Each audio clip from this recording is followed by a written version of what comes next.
وبشر الرياح برحمته ووكد بالصخور ميدان أرضه والصلاة والسلام والتحية والإكرام على سيد بريته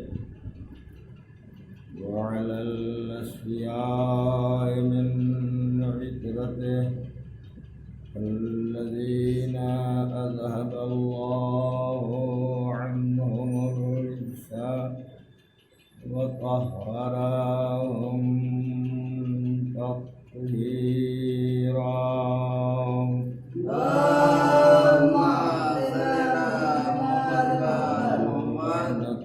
الدائمة الباقية على قاتلهم وغاصبي حقوقهم ومنكري فضائلهم وأعدائهم إلى يوم الدين.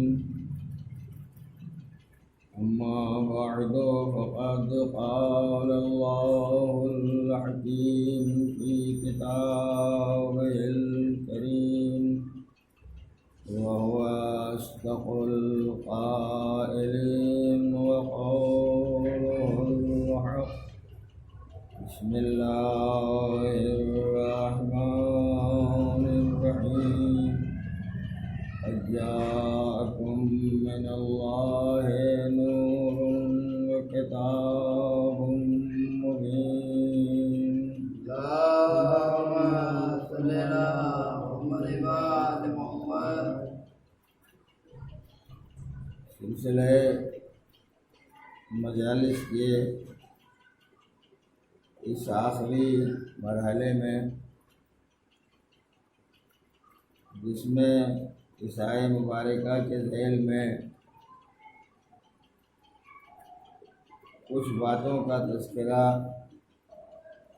نور کے ذیل میں اور کچھ امور کا ذکر کتاب کے سلسلے میں کیا گیا ہے. قرآن مجید مسلسل ہدایت اور رہنمائی کی کتاب ہے. اس میں جتنی باتیں بیان کی گئی ہیں ان سب کا تعلق انسان کی ہدایت سے ہے اور انسان کو یہ قرآن اپنی زندگی کو سنوارنے، بہتر بنانے اور اس دنیا کے جانے کے بعد اس آخرت کی دنیا کے لیے کامیابی حاصل کرنے کے لیے بیان کی گئی ہیں. مجالس میں ان باتوں کا تذکرہ ہوتا رہتا ہے اور ہونا بھی چاہیے تاکہ شرکت کرنے والے افراد، سننے والے لوگ اور جہاں جہاں قرآن کریم اور احادیث معصومین کی باتیں پہنچتی ہیں لوگ ان سے فائدہ حاصل کر سکیں اور لوگ اپنی زندگی کو اس راستے پر لگانے کی کوشش کریں جو خدا کا پسندیدہ راستہ ہے اور جو محمد و آل محمد علیہ السلام کا پسندیدہ راستہ ہے. مسلسل 8 دن تک آیات قرآنی کی روشنی میں نور کا تذکرہ ہوتا رہا. آج اس بیان کے آخری منزل میں کتاب مبین جس کا ذکر اسی آیے مبارکہ میں آیا ہے، اس کا تذکرہ قرآن ہی کی روشنی میں اور احادیث معصومین کی روشنی میں اس لیے کیا جا رہا ہے تاکہ آیہ مبارکہ کا کسی حد تک موضوع بھی سامنے آ جائے اور کسی حد تک اس کے معانی سے لوگ واقف بھی ہو جائیں۔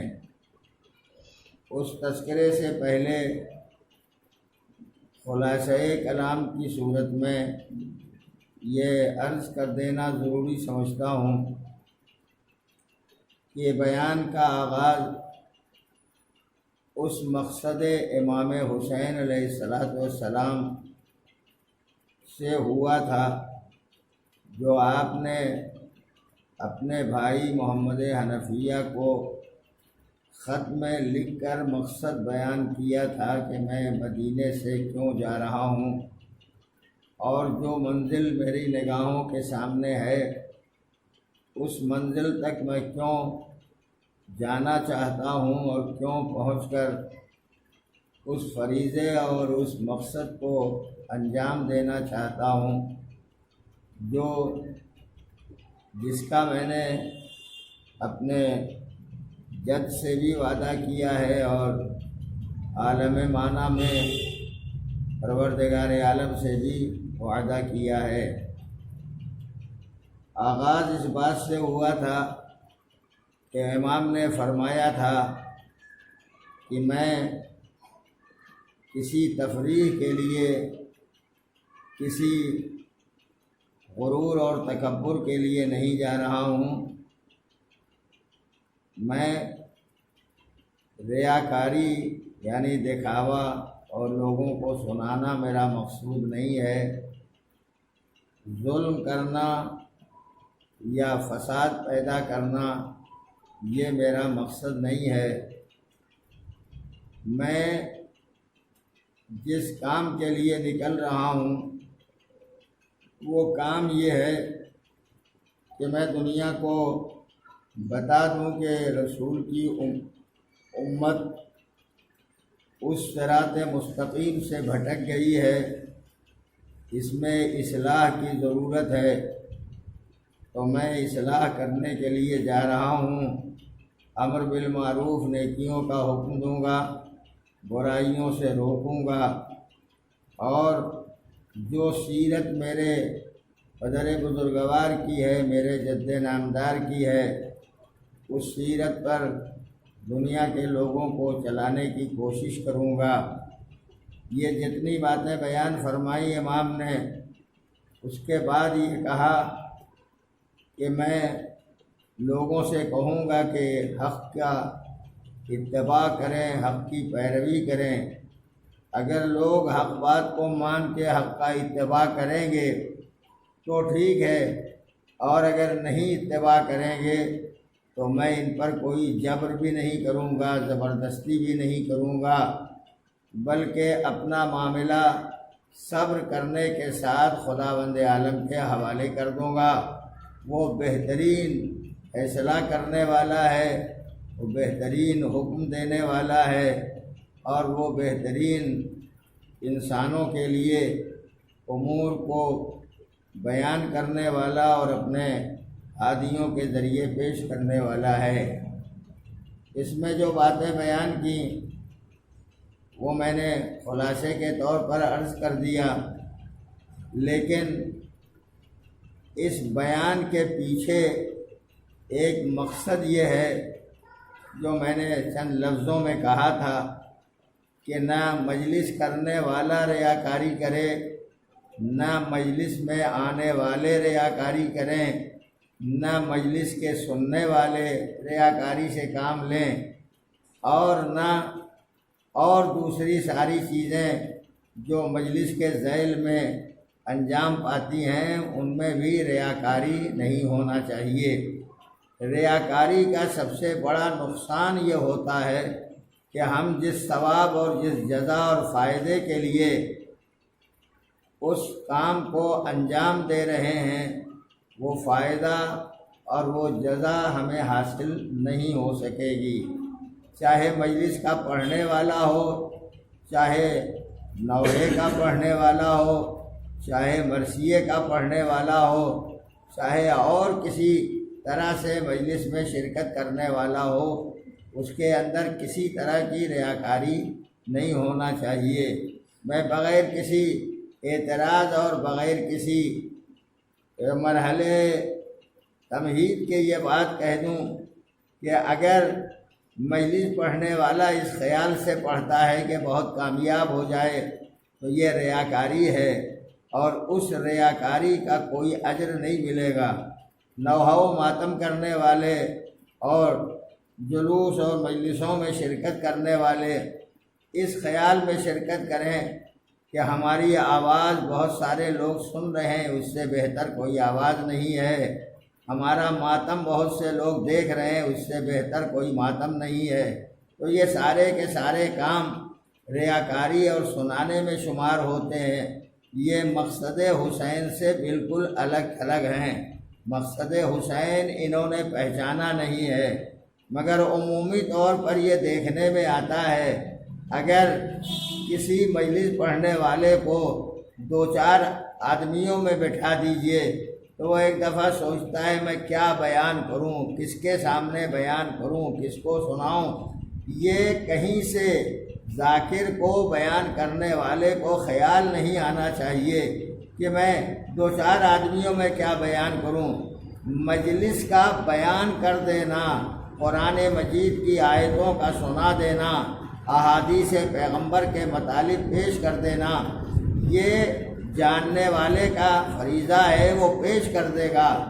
اجر نہ یہ انسان دے سکتے ہیں اور نہ یہ بندے دے سکتے ہیں۔ اجر جس کی بارگاہ کے لیے جو کام انجام دیا ہے اسی کی بارگاہ سے اجر اور ثواب انسان کو ملے گا، اور جب اس کی بارگاہ سے ملے گا تو نہ اجر میں کمی ہوگی، نہ ثواب میں کمی ہوگی، اور نہ کسی طرح کی کوئی کوتاہی ہوگی اس کے انعام کے حاصل ہونے میں۔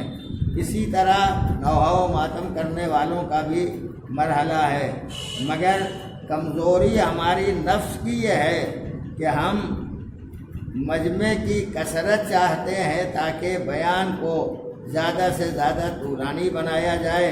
اسی طرح نوحہ و ماتم کرنے والے بھی زیادہ مجمع دیکھنے کے بعد وہ سارے کام بڑے ٹھاٹ باٹ سے انجام دیتے ہیں، اور اب تو ماشاءاللہ نوحہ و ماتم کرنے والے ہوں یا مجلس کا ذکر کرنے والے ہوں، اتنی تقریر میں بھی اتنی ایکٹنگ ہوتی ہے، نوحہ پڑھنے میں، ماتم کرنے میں اتنی ایکٹنگ ہوتی ہے، اس ایکٹنگ کو ایک دفعہ خیال کرنا پڑتا ہے کہ یہ غمزدہ افراد ہیں، غم کرنے والے ہیں، حزن و ملال کرنے والے ہیں، یا ایسے افراد ہیں جنہیں اس مجلس کا اور اس غم سے کوئی رابطہ اور کوئی تعلق نہیں معلوم ہوتا ہے۔ میں نے دیکھا ہے اکثر، اور یہ سب لوگ پہچانتے ہیں کہ جو انجمنیں ذرا مشہور ہو جاتی ہیں وہ گلیوں میں پڑھنا نہیں چاہتی ہیں، ان کو بہت بڑی جگہ، وسیع مقام چاہیے تاکہ وہاں پڑھیں تو بہت بڑا مجمع ہو، اور پھر اس میں ماشاءاللہ جس بات کی طرف زیادہ متوجہ کرنا مقصود ہے وہ یہ کہ اب ایک طریقہ بن گیا ہے، نوحہ کہتے ہیں غم کے الفاظ کو استعمال کر کے رونے کے لیے فضا ہموار کرنے کا نام ہے نوحہ پڑھنا۔ اب ایک طریقہ بن گیا ہے، نوحے کے بجائے سلام پڑھا جاتا ہے، اور سلام اس طرح کا ہوتا ہے کہ اس میں فضائل کے جملے ہوتے ہیں، فضائل کی باتیں ہوتی ہیں، اور صفت کی اور تعجب کی بات یہ ہے کہ جملے ہوتے ہیں فضائل کے، جملے ہوتے ہیں فضیلتوں کے، ماتم انہی فضیلتوں پر ہوتا ہے۔ عجیب و غریب بات یہ ہے، ذاکر کہے، ذاکر بیان کرے کہ علی نے بدر سے لے کے خیبر تک کی ساری جنگیں فتح کی تو لوگ سبحان اللہ کہتے ہیں، اور جب نوحہ میں یہ کہا جاتا ہے کہ یہ فتح کیا تو سبحان اللہ کے ساتھ ساتھ ماتم بھی کیا جاتا ہے۔ پتہ نہیں یہ ماتم اس فضیلت کے تذکرے پر ہوتا ہے یا کس بات کے لیے یہ ماتم ہوتا ہے۔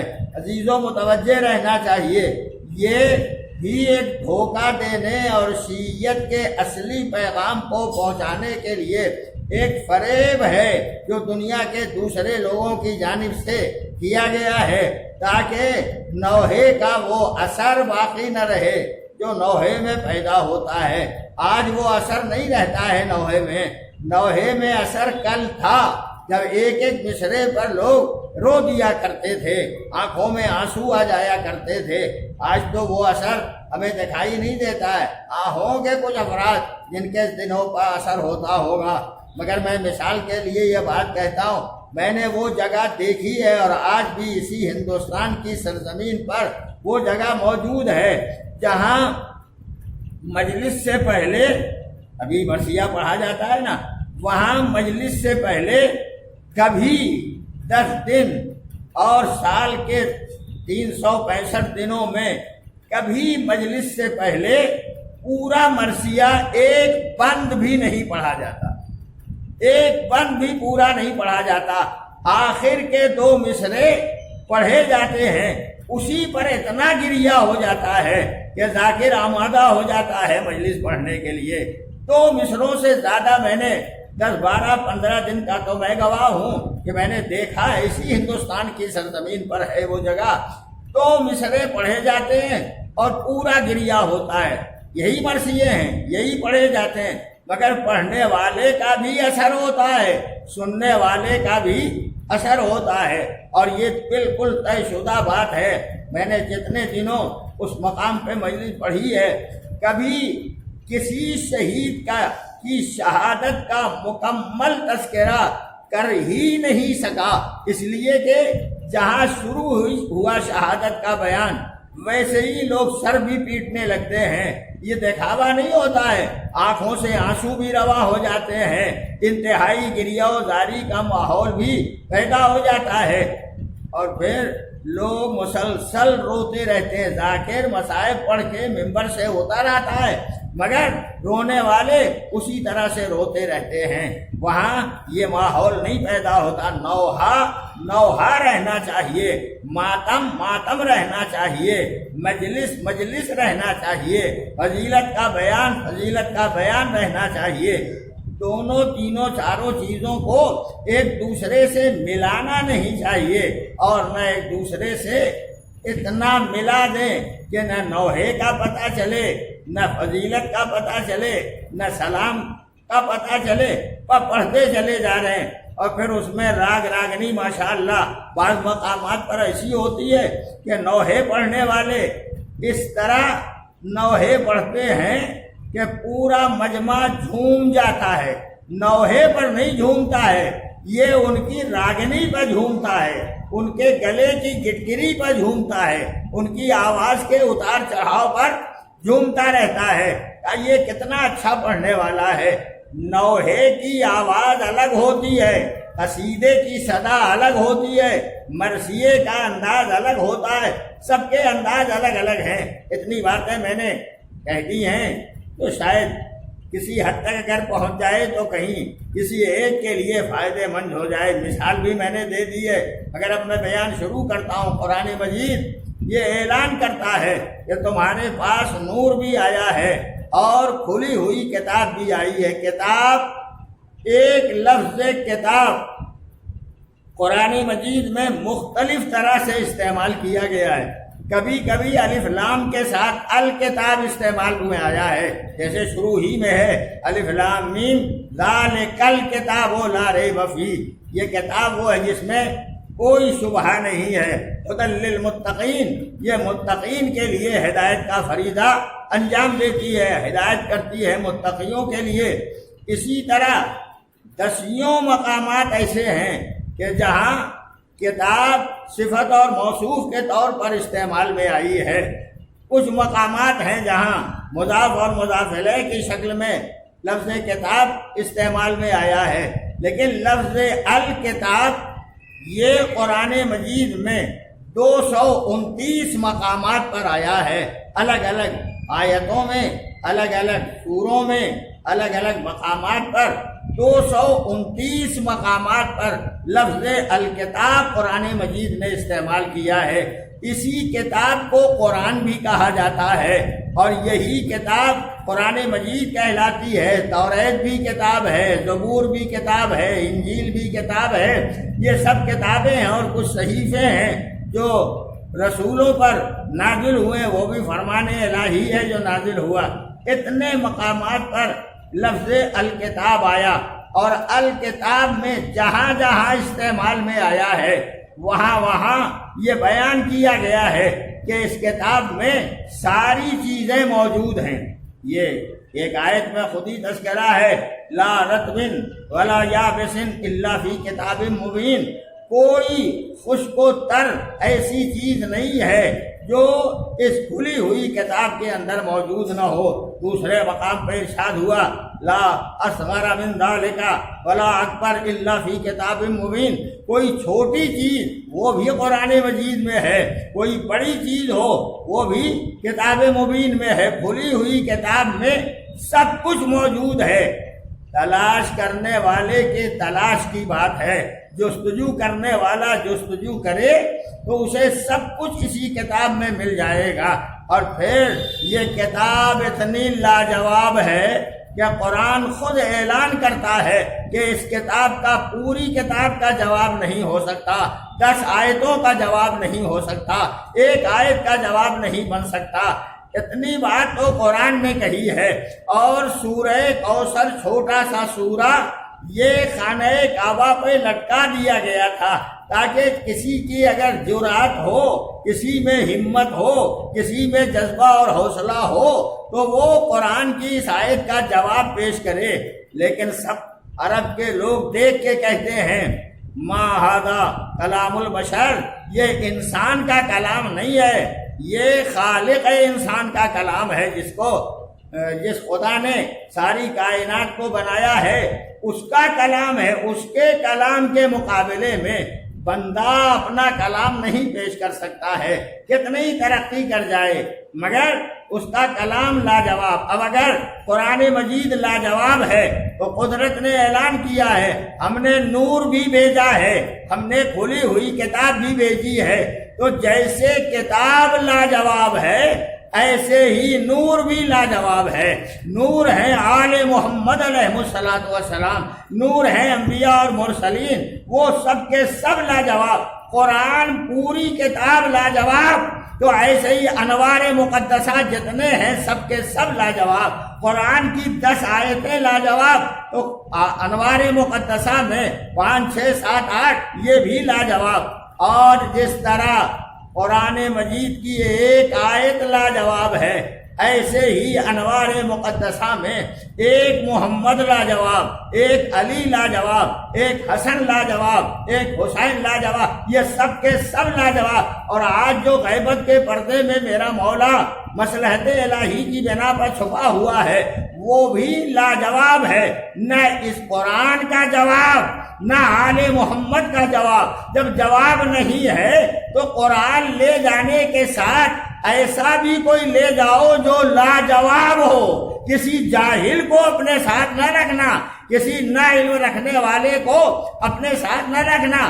قرآن اسی کے ساتھ رہتا ہے جس کے پاس علم ہوتا ہے، جس کے پاس کمال ہوتا ہے، جس کے پاس حق ہوتا ہے، جس کے پاس حقانیت ہوتی ہے۔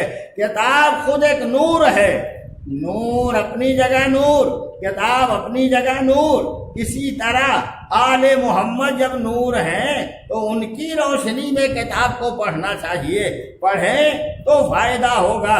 جنہوں نے غیروں کے ذریعے کتاب پڑھنا چاہا وہ کتاب تو لیے ہوئے ہیں، کتاب کھلی ہوئی ہے، لفظ جاری کر رہے ہیں، مگر اس کا فائدہ انہیں حاصل نہیں ہو رہا ہے۔ فائدہ تب ملے گا جب آل محمد اہل بیت طاہرین کے نور کی روشنی میں یہ کتاب پڑھی جائے، اور اس کتاب کو پڑھ کے انسان بہتر سے بہتر اپنے لیے حالات پیدا کرے۔ میں نے عرض کیا ابھی کہ قرآن کہتا ہے ہر چھوٹی سی چیز قرآن میں ہے، ہر بڑی چیز قرآن مجید میں ہے، خشک و تر سب کچھ قرآن مجید میں ہے، تو سب کو سمیٹ دیا ہے خدا نے قرآن مجید میں، سب کا احصاء کر دیا ہے قرآن مجید میں۔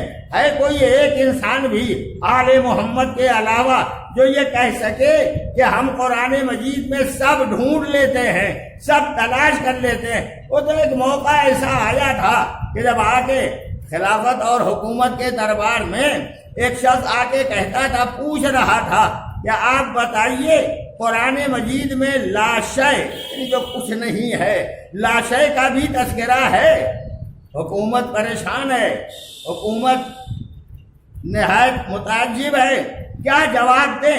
یہ ان سے پوچھا جا رہا ہے جن کے پاس قرآن ہے، جو قرآن لے گئے، جنہوں نے دعویٰ کیا ہے کہ ہمارے لیے اللہ کی کتاب کافی ہے، ان سے پوچھا جا رہا ہے۔ اور جتنے حافظ ہیں، جتنے قاری ہیں، جتنے قرآن کے یاد کرنے والے ہیں، قرآن کو زبانوں سے پڑھنے والے ہیں، قرآن کو حنجرے کے نیچے اتارا نہیں ہے، وہ سب کے سب دربار میں بیٹھے ہوئے ہیں۔ بیٹھ کے حاکم پوچھتا ہے، بتاؤ، تم بتاؤ، ہے قرآن میں لاشے کا تذکرہ؟ سب خاموش۔ ابے قرآن ہے، دعویٰ کر رہا ہے قرآن ہر چیز ہے، تو آپ پڑھتے ہیں، تلاوت کرتے ہیں، بتاتے کیوں نہیں کہ ہاں ہے قرآن مجید میں تذکرہ؟ جب سب خاموش ہو گئے، میں یہ اس لیے عرض کر رہا ہوں کہ پہچانیے قرآن کا فائدہ آل محمد کے بغیر کبھی انسان کو نہیں مل سکتا۔ پر جب قرآن میں کے پڑھنے والے نہ بتا سکے تو ایک دفعہ سائل اٹھا، باہر آیا، کوئی مل گیا اہل بیت کا چاہنے والا، کہا تمہیں دربار میں یہ جواب نہیں ملے گا، آؤ میں ایک گھر بتاتا ہوں جو پھوس کا مکان ہے، بوریا بچھا ہوا ہے، بوریے کا پردہ لگا ہوا ہے، چھوٹا سا مکان ہے، چھتیں بھی اونچی نہیں ہے، کسی بلندی پر نہیں رہتا، وہی سامنے بیٹھا رہتا ہے، آؤ میں اس دروازے پر لے چلوں۔ لے جانے والا لے گیا، اور آئے کائنات امیر المومنین علی ابن ابی طالب علیہ السلام بیٹھے ہوئے ہیں، اور جیسے ہی پہنچا تو امام نے خود ہی کہا، میں جانتا ہوں تم سوال لے کے آئے ہو، مجھے پتا ہے کہ تم کچھ پوچھنے آئے ہو۔ کہا ہاں پوچھنے آیا ہوں۔ کہا اور یہ بھی سن لو، دربار میں گئے تھے جواب نہیں ملا، حکومت کے مجمع میں گئے تھے جواب نہیں ملا۔ کہا نہیں ملا جواب۔ کہا پھر میرے پاس کیوں آئے؟ کہا کسی ایک نے بتایا کہ جواب وہی ملے گا۔ بس جیسے ہی کھڑا رہا، امام نے فرمایا سوال بھی میں ہی بتاؤں یا تم سوال کرو گے؟ کہا مولا جب آپ کو پتہ ہی ہے کہ میں کیا سوال کرنے والا ہوں تو آپ ہی بتا دیجئے۔ سوال بھی بتایا، تم یہ پوچھنے آئے ہو کہ قرآن مجید میں لاشے ہے؟ تو میں جواب دیتا ہوں ہاں ہے۔ کہا آیت سنا دیجئے۔ کہا میں سنا دیتا ہوں آیت، معانی اور مفہوم کو تم سمجھنے کی کوشش کرنا۔ بڑی تفصیل تھی اس میں لفظوں کو سمیٹ کے یہ کہتا ہوں۔ امام نے فرمایا کبھی تم نے صحرا کا سفر کیا ہے؟ کبھی تم نے ایسے مقامات کا سفر کیا ہے جہاں دور دور تک کہیں پانی نہ ملتا ہو؟ کہاں کیا ہے۔ کہا اگر پانی کی ضرورت ہوتی ہے تو کدھر تلاش کرتے ہو؟ کہا دیکھتے ہیں جہاں کہیں کوئی روشنی نظر آ جائے، چمکتی ہوئی ریت نظر آ جائے تو ہم سمجھتے ہیں یہاں پانی ہوگا، لیکن جب وہاں تک جاتے ہیں تو وہ پانی نظر نہیں آتا۔ امام نے فرمایا فَإِذَا جَاءَهُ لَمْ يَجِدْهُ شَيْئًا، ایسی جگہ جب پہنچو گے تو تمہیں کچھ نہیں ملے گا، یہی لاشے ہے۔ سن کے جواب ایک دفعہ آواز دیتا ہے قرآن کا وارث وہی ہو سکتا ہے جو ہر چیز کا جواب دینے کے لیے آمادہ و تیار ہو۔ حکومت کرنے سے قرآن کا ذمہ دار نہیں بنے گا، حکومت کا حق اسے ہے جو قرآن کے صحیح معنی اور مطالب کو پہچانتا بھی ہو اور لوگوں کو اس کا جواب بھی دے دیتا ہو۔ آل محمد کے نور سے اگر قرآن سمجھا جائے گا تو یقیناً سمجھا جا سکتا ہے، اور پھر میرے اور آپ کے چھٹے امام السلام امام جعفر صادق علیہ السلام نے ارشاد فرمایا ہے، یہ فرمایا القرآن حی، قرآن زندہ ہے، مردہ نہیں ہے، قرآن زندہ ہے، قرآن زندہ ہے، کل بھی زندہ تھا، آج بھی زندہ ہے اور ہمیشہ زندہ رہے گا۔ اور جب زندہ ہے قرآن تو جب تک قرآن ہے تب تک انسانی زندگی کے جتنی باتیں ہیں ان سب کو قرآن بیان بھی کرتا رہے گا، قرآن بتاتا بھی رہے گا۔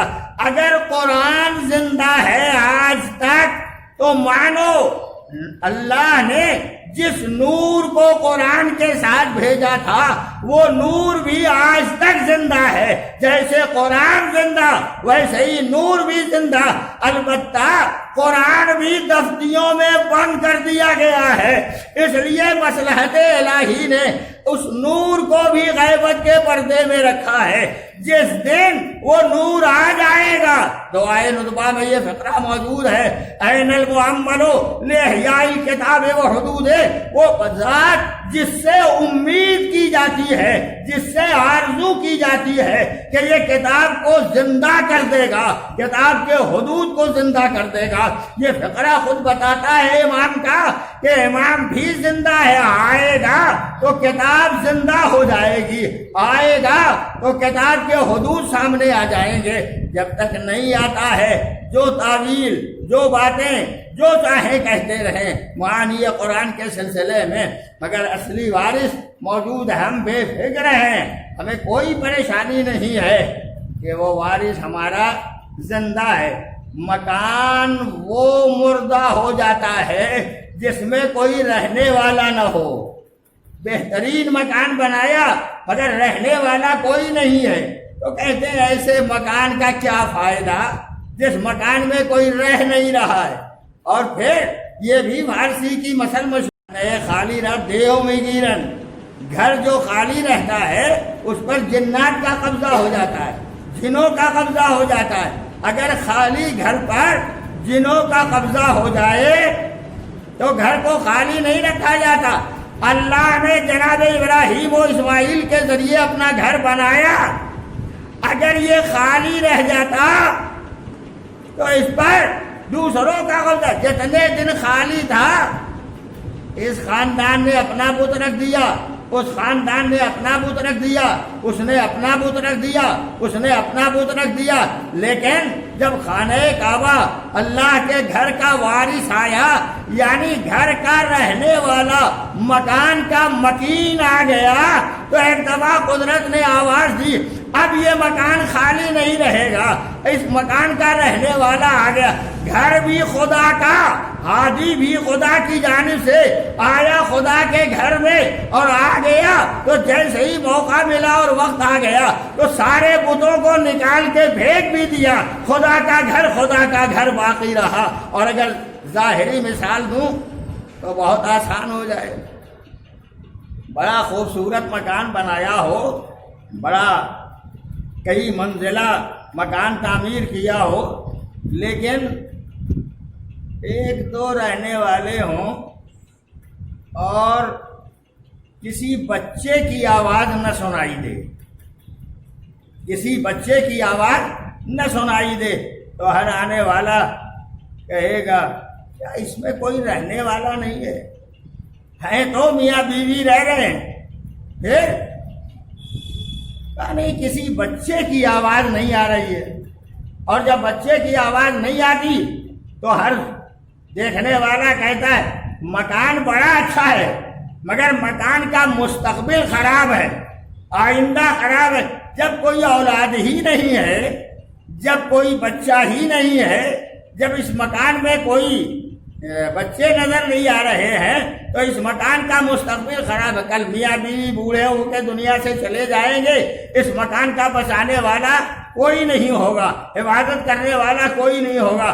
قدرت نے اتنا پرانا اپنے انبیاء کے ذریعے بنایا ہوا مکان کا اسے خالی نہ رکھوں گا، ایک بچہ تو بھیج دوں تاکہ اس کی آواز اس مکان کے اندر گونجتی رہے، تاکہ دنیا پہچانے مستقبل خراب نہیں ہے۔ بیت اللہ کا مستقبل اتنا بہترین ہے کہ کل برس پہلے ابراہیم و اسماعیل نے بنایا تھا، آج مسلسل طواف کرنے والے طواف کر کے بتاتے ہیں کل بھی یہ مکان زندہ تھا، آج بھی یہ مکان زندہ ہے، ہمیشہ یہ مکان زندہ رہے گا۔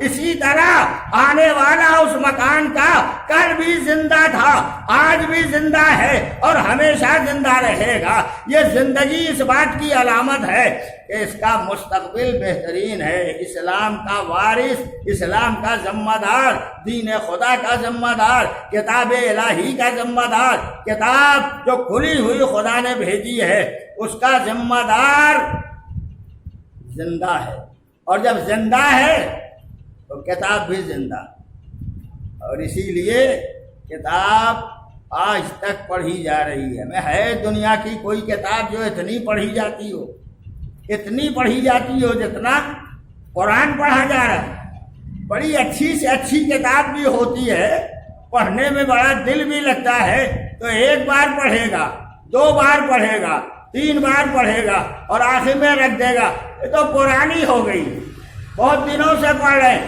قرآن کا معجزہ یہ ہے، میرے مولا امیر المومنین علی ابن ابی طالب علیہ السلام نے ارشاد فرمایا ہے نہج البلاغہ کے خطبے میں، ارشاد فرمایا یہ قرآن وہ قرآن ہے جب پڑھو گے یہ نیا لگے گا، جب پڑھو گے نیا معلوم ہوگا، جب پڑھو گے نئی باتیں سامنے آئیں گی۔ کسی کتاب میں یہ کمال نہیں ہے جو کمال قرآن مجید میں پایا جاتا ہے۔ اور یہ عجیب بات ہے، کبھی کبھی مولا کائنات کا کے خطبوں کے پڑھنے والے پڑھ کے بڑی بڑی باتیں اور بڑے اعتراضات بھی کرتے ہیں۔ کبھی موقع آیا تھا، ایک کوئی انگریز نجف اشرف آیا اور اس نے دیکھا کہ ایک عالم دین نہج البلاغہ کے خطبے کے سلسلے میں تشریحات اور توضیحات پیش کر رہے ہیں، سنتا رہا، عربی جانتا تھا، زبان سے واقف تھا، سن رہا تھا۔ جب عالم دین کا بیان ختم ہوا تو اس نے پوچھا کہ یہ آپ کیا بیان کر رہے تھے؟ تو انہوں نے فرمایا کہ میں اپنے مولا کے خطبے سنا رہا تھا۔ کون ہے تمہارا مولا؟ نام بتایا، کہ مولا کائنات امیر المومنین علیہ السلام سے بھی کہا جب تمہارے پاس اتنی عظیم کتاب موجود ہے، اتنے عظیم خطبے موجود ہیں، تو تم قرآن کیوں پڑھتے ہو؟ قرآن کی تلاوت کیوں کرتے ہو؟ عالم دین بھی بہرحال عالم جلیل تھے، انہوں نے ایک دفعہ ایک جملے میں جواب دیا، کہا یہ جس کا کلام سنا رہا تھا یہ اسی کی مخلوق ہے جس کا بھیجا ہوا قرآن ہے۔ اگر تمہاری سمجھ میں بات آئے تو اندازہ کر سکتے ہو، میں نے تمہیں سنا دیا تو قرآن دوسروں کے لیے بھی روز کا روز نیا ہے، جتنا چاہو پڑھتے چلے جاؤ۔ ہے کوئی انسان جو قرآن پڑھ کے 2 بار 4 بار چھوڑ دو اب پڑھنا؟ ارے ایک ایک آیت تو برسہ برس سے پڑھے جا رہے ہیں، ایک ایک چھوٹا سے چھوٹا سورہ برسہ برس سے پڑھے جا رہے ہیں، مگر طبیعت نہیں بھرتی، دل نہیں بھرتا، بار بار قرآن پڑھے جا رہے ہیں۔ پر اتنی لفظیں میں نے کہی ہے، قرآن کمال ہدایت کی منزل پر ہے، اور نور آل محمد علیہ السلام یہ قرآن کے سمجھنے سمجھانے اور قرآن سے ہدایت حاصل کرنے کا بہترین وسیلہ اور بہترین ذریعہ ہے۔ اگر ان کے ذریعے قرآن حاصل کیا گیا تو یہ قرآن فائدہ پہنچائے گا، ورنہ قرآن لے کے جانے والا لے کے چلا جائے گا، فائدہ کچھ بھی نہیں پہنچے گا۔ یعنی کتنے سوالات ہوئے حکومت کے دربار میں اور سب کے سب پریشان رہے۔ آخری جملے سنو اس سلسلے کے، پھر مسائل کے چند جملے۔ جو قرآن کا اصلی وارث ہوگا، جو قرآن کا اصلی حقدار ہوگا، جو قرآن کے معنی کا اصلی سمجھانے والا ہوگا، وہ سارے کے سارے مطالب بیان کرتا جائے گا، اس کے لیے کوئی مشکل نہیں ہے۔ میں تو اکثر یہ بات کہتا بھی رہتا ہوں، قرآن پڑھو کہاں سے شروع ہوتا ہے؟ الف لام میم، یہیں سے شروع ہوتا ہے نا۔ دنیا کی کوئی چھپی ہوئی کتاب قرآن مجید جہاں جہاں چھپا ہوا ہو دیکھ لو، چاہے ہندوستان میں چھپا ہو چاہے دوسرے ممالک میں چھپا ہو، آج تک کوئی ترجمہ کرنے والا چاہے اردو میں ہو چاہے فارسی میں ہو چاہے انگریزی میں ہو چاہے جاپانی میں ہو چاہے چائنیز زبان میں ہو، کسی بھی زبان میں ترجمہ ہوا، آج تک کسی ترجمہ کرنے والے نے الف لام میم کا ترجمہ نہیں کیا۔ جیسے عربی میں لکھا ہوا ایسے ہی ترجمے میں بھی لکھ دیا نیچے الف لام میم۔ ہمیں تو کم سے کم ترجمہ تو کرو، جہاں سے قرآن شروع ہو رہا ہے اس کا تو ترجمہ کرو۔ کیا کریں، اس کے تو معنی ہی سمجھ میں نہیں آتے، کیسے ترجمہ کریں؟ میں خالی مثال کے لیے کہتا ہوں، کبھی کبھی آپ نے گھروں پر لوگوں کا نام لکھا ہوا دیکھا ہوگا، تو کسی کسی تختی پر پورا نام رہتا ہے اور کسی کسی تختی پر نام کا پہلا حرف ہوتا ہے اور باقی غائب ہوتا ہے۔ لکھا ہے مثلا ایک نقطہ لگا دیا، ایچ نقطہ لگا دیا، آگے لکھ دیا رضوی یا نقوی جو کچھ بھی، تو ایچ کو کون سمجھے گا؟ اے سے تو بہت سے الفاظ بنتے ہیں، ایچ سے بھی بہت سے الفاظ بنتے ہیں، مگر کون سمجھے کہ اے کیا ہے، کون سمجھے کہ ایچ کیا ہے؟ یہ وہ سمجھے گا جس نے لکھوایا ہے، وہ جانتا ہے اے ازادار کے لیے ہے، اے اعجاز کے لیے ہے، اے اعظم کے لیے، کس کے لیے ہے؟ کاہے کے لیے لکھا گیا، یہ لکھوانے والا سمجھتا ہوگا۔ ایچ کاہے کے لیے، حسین کے لیے ہے، حسن کے لیے، یہ وہی سمجھتا ہوگا جس نے لکھوایا ہے۔ اور قرآن مجید میں جہاں جہاں حروف مقطعات یعنی الف لام میم تا سین میم تا ہا اور اس قسم کے الفاظ جتنے آئے ہیں آیتوں سوروں کے شروع میں، اس کو یا لکھوانے والا جانتا ہے، جس کا کلام ہے وہ جانتا ہے، یا جس نے لکھا ہے وہ جانتا ہے، یا جس کو لکھوانے والے نے بتا دیا وہ جانتا ہے کہ اس کے معنی کیا ہے۔ آل محمد وہ ہے جن کے سامنے قرآن مرتب کیا گیا ہے، اس لیے اہل بیت کے علاوہ کوئی نہیں بتا سکتا ہے۔ اور یہ بھی عجب بات ہے، ایک جگہ الف لام میم لکھا ہوا ہے تو پڑھ رہے ہیں الف لام میم، اور جب سورہ انشراح پڑھتے ہیں وہاں پڑھتے ہیں الم نشرح لکا، حروف وہی ہیں الف لام میم، یہاں الف لام میم پڑھا وہاں الم پڑھ دیا، کیوں؟ کہا جیسے بھیجنے والے نے بھیجا اسی طرح پڑھنے کا حق ہے، دوسری طرح پڑھنے کا حق نہیں ہے۔ الف لام میم اسی طرح پڑھا جائے گا، علم نشرح میں علم پڑھا جائے گا۔ اس کا مطلب یہ ہے کہ خدا جس کو ویسا بنا کے بھیجتا ہے ویسا ہی پڑھنا بھی چاہیے، ویسا ہی ماننا بھی چاہیے، اسی انداز سے ہمیں سمجھنا بھی چاہیے۔ میں اتنی باتیں میں نے آخر کلام میں کہہ دی ہیں۔ قرآن کا پڑھنا انسان کے لیے لازم ہے، پڑھو بھی، پڑھاؤ بھی، پڑھو بھی، سمجھو بھی، پڑھو بھی، اس کے معنی اور مطالب کو پہچاننے کی کوشش بھی کرو تاکہ نور کا بھی فائدہ ہو اور کتاب مبین کا بھی فائدہ ہو۔ یہ کتاب قرآن مجید کی شکل میں اہل بیت طاہرین کے پاس اصل کتاب، اور وہی اس کے مطالب کو بتائیں گے۔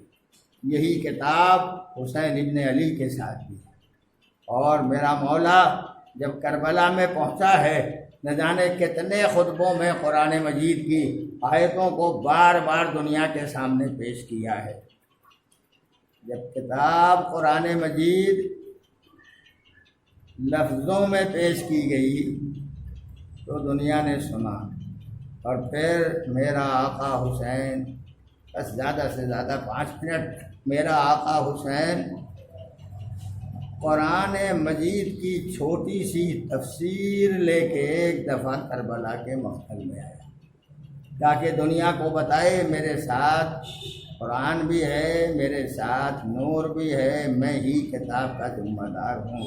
آپ نے پہچان لیا ہوگا، یہ چھوٹا سا بچہ مدینے سے چلا تھا، مکے آیا تھا، کربلا کے میدان میں پہنچا تھا، اور کربلا جب پہنچا تھا تب 6 مہینے کا تھا، ورنہ بہت چھوٹی سی عمر میں چلا تھا، بہن کی گود میں تھا۔ حسین نے نہ جانے کیا کہہ دیا تھا کان میں جا کے بچے کی، یہ بچہ ہمک کے حسین کی گود میں آ گیا تھا، اور یہی بچہ کربلا کے میدان میں عاشور کی شب میں جسے ماں جھولا جھولا جھولا کے پتا کہتی تھی، میرے لال مجھے معلوم ہے تم 3 دن کے بھوکے اور پیاسے ہو، تمہیں ماں کے مقدس سینے کا دودھ بھی نہیں مل سکا ہے، ماں کے سینے کا دودھ خشک ہو چکا ہے، پیاسے ہو میرے بچے، مگر جب کربلا کے میدان میں قربانی کا وقت ہو تو میرے لال تم بھی قربان ہو جانا۔ حسین کا یہ چھوٹا سا لال ننھا سا بچہ علی اصغر، تفصیلات میں چھوڑے دیتا، جھولا جھولا جھولا کے ماں کہتی تھی ہے کوئی کائنات میں ماں جو اپنے بچے کو جھولا جھولا کے شہادت کے لیے آمادہ کرے؟ یہ کربلا کی مائیں ہیں جنہوں نے دین کے لیے اپنی اولاد کی کوئی حقیقت نہیں جانی، کیا دین پر قربان کر دیا جائے۔ روز عاشور قربانیاں حسین نے دی ہیں، اور انہی قربانیوں میں کوئی ایک قربانی بھی حسین نے ایسی نہیں دی ہے جیسی اصغر کی قربانی، چھوٹے سے 6 مہینے کے لال کی قربانی، عجیب و غریب انداز میں دی ہے قربانی۔ حسین نے مقتل میں جا کے صدائے استغاثہ بلند کیا ہے، حل من ناصر ینصرنا، کیا میرا کوئی مدد کرنے والا ہے جو مدد کرے؟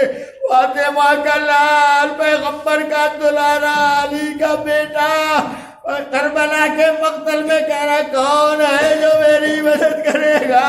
کسی طرف سے کوئی آواز بلند نہ ہوئی، کربلا کی لاشیں ضرور تڑپیں جن سے صدا آ رہی تھی ہمیں زندگی دو، ہم قربان ہونے کے لیے تیار ہیں۔ اسی میں خیمے سے رونے کی آواز آ گئی، حسین کے کان سے آواز ٹکرائی، پلٹ کے حسین خیمے میں آئے، میری زندگی میں کون رو رہا ہے؟ شہزادی زینب نے قریب پہنچ کے کہا بھیا آپ کی آواز استغاثہ اتنی دردناک تھی، ننھے سے اصغر نے اپنے کو جھولے سے گرا دیا۔ حسین نے آواز دی لاؤ لاؤ لاؤ یہ کتاب کربلا میرے حوالے کر دو، میں اسے لے کے مقتل میں جاؤں گا۔ 3 شب و روز کا پیاسا بچہ، میں مثال دے کے بات کو ختم کر دوں۔ کبھی آپ نے دیکھا ہوگا، اور نہیں دیکھا ہے تو دیکھیے گا، جب مچھلی کو پانی سے نکالا جاتا ہے تو جب نکلتی ہے تو پہلے تڑپتی رہتی ہے، اور جب تڑپتی ہے تو کبھی داہنی طرف کبھی بائیں طرف کبھی اچھل جاتی ہے، اور جب تڑپتے تڑپتے تھک جاتی ہے تو پھر ایک دفعہ کبھی ہونٹ کو کھولتی ہے کبھی لبوں کو بند کر لیتی ہے، اور جب بالکل تھک جاتی ہے تو خاموش ہو جاتی ہے۔ ہائے اصغر، کربلا میں رباب کا دلارا جب ایک دفعہ پیاس سے تڑپ رہا تھا تو جھولے سے اپنے کو گرایا۔ حسین جب لے کے چلے کربلا کے مقتل میں، کبھی ہونٹوں کو کھولتا تھا کبھی بند کر لیتا تھا، آواز دی اے قوم جفاکار، اگر میں تمہاری نگاہوں میں گناہگار ہوں تو اس بچے نے کوئی قصور نہیں کیا ہے، آؤ اسے پانی پلا دو۔ کوئی جواب نہیں ملا، تفصیلات میں نے چھوڑ دی۔ حسین اپنے ہاتھ پر لیے ہوئے ایک دفعہ آواز دیتے اے قوم نابکار، آؤ اگر پانی لے کے آؤ اس بچے کو پلا دو۔ نہیں پلایا، بچے کی جانب رخ کر کے حسین نے کہا میرے لال کتنے پیاسے ہو، اپنی پیاس کا اظہار کر دو۔ چھوٹے سے بچے نے اپنی سوکھی ہوئی زبان اپنے پپڑائے ہونٹوں پر پھرائی۔ قوم یزید، قوم جفاکار، لشکر یزید منہ پھیر کر رونے لگا۔ اس کا مطلب یہ ہے کہ اصغر نے کربلا کے یزیدی فوج کو اس طرح رلا دیا کہ رخ پلٹ گیا تھا۔ گھوم گئی فوج۔ دبا عمر سعد نے آواز دی، کہاں ہے حرملہ؟ اقطع کلام الحسین، حسین کا کلام قطع کر دے۔ یہ ہے کلام امام، یہ ہے کتاب امام جسے لے کے میرا مولا مقتل میں آیا ہے۔ حرملہ نے تیرے سے شعبہ 3 بھالے کا تیر ننھا اصغر کا گلا نشانہ لگا کے جو ایک دفعہ پھینکا ہے تیر اصغر کے گلے کی طرف چلا۔ حسین نے بچے کی جانب رخ کر کے کہا، میرے لال تیر آ رہا ہے، رونا نہیں میرے لال۔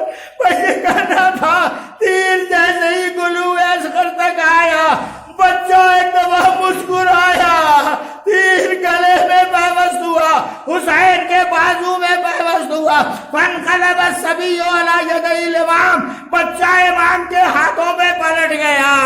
حسین نے گلو کے نیچے اپنا چلو لگا دیا، ذرا سا خون۔ حسین نے آواز دی، اے میرے لال، نہ آسمان قبول کر رہا ہے نہ زمین قبول کرتی ہے، لو میں یہ خون اپنے چہرے پہ ملے لیتا ہوں۔ اصغر، میں اسی طرح سے نانا کی خدمت میں جاؤں گا، ملاقات کروں گا۔